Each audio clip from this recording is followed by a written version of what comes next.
I've never seen a coaching carousel like the one that we are seeing spinning off its axis and rolling down the street, because Belichick is out there and Vrabel is out there and my college coach Jim Harbaugh is out there. Pete Carroll, if you're interested, is out there.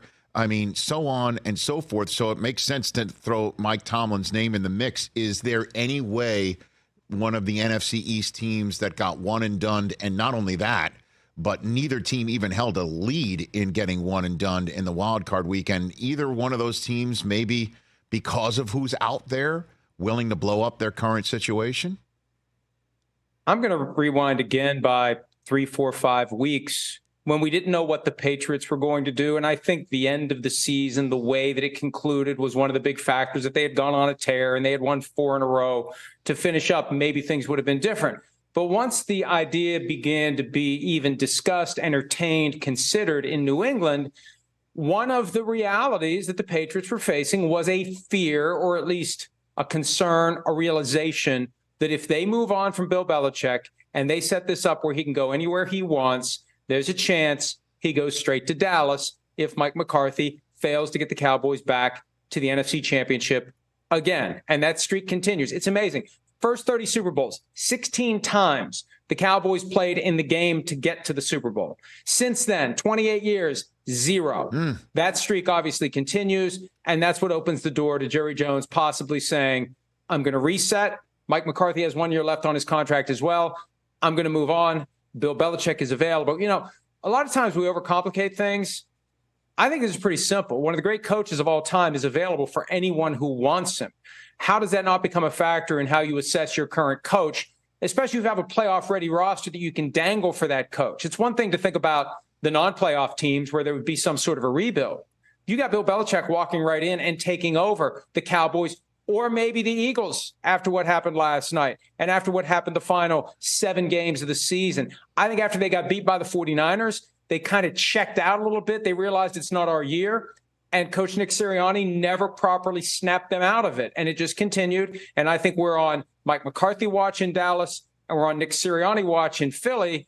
And whether or not a move's made is going to be potentially influenced by whether or not the owners think they could be the one to land Bill Belichick. Well, I mean, I don't know. I mean, Jerry Jones is known for sticking with his guy. And Lurie, you know, as we all know, read the room fast about Chip Kelly, got him out. And then 2 years after Doug Peterson wins a Super Bowl, he's gone. So wouldn't you say that that is the spot where a change might actually happen, even though that sounds crazy for a team that was 10-1? Mike? I think both are possible. Both are possible, but obviously only one can get Bill Belichick. And who knows, maybe this uncertainty inspires Arthur Blank to make ridiculous promises to Bill Belichick to get him to take that job instead. I'll give you full control of the team. I'll give you more money than you've ever made in your entire life. Who knows? But between the two, something's got to change. And both, you can argue something's got to change. And with Philly, the easy argument is, hey, Nick Sirianni's gone to the playoffs 3 straight years, in 3 years on the job. Went to the Super Bowl last year, had the better team, was ahead, could have won it this year, 10-1 before it fell apart. No way you make a change. Let's go back 9 years. After the Broncos lost in the playoffs at home to the Colts in the divisional round, and the late Demaryius Thomas told me a couple of weeks after that, there were guys in the locker room for the Broncos that game that didn't want to go to New England next week for the AFC Championship game, and they got their wish. So the Colts beat them in the divisional round a year after they went to the Super Bowl. 4 years of John Fox, 4 playoff appearances for John Fox. John Elway fired him because Elway wanted to see the team go out kicking and screaming. There was no kicking and screaming last night from the Eagles. So the precedent's there. As ridiculous as it sounds on the surface, the precedent's there for change. And we saw Jeffrey Lurie last night. I'd like to think of a good adjective for the facial expression, because it was kind of a cocktail of various different mindsets and emotions fused into one. It was stupefied. It was shocked. It was angry. It was like 7 different things melded into one, but it wasn't the kind of look that is a good one for Nick Sirianni. Catch the Rich Eisen Show every single day on the Roku channel, 12 to 3 Eastern, for free.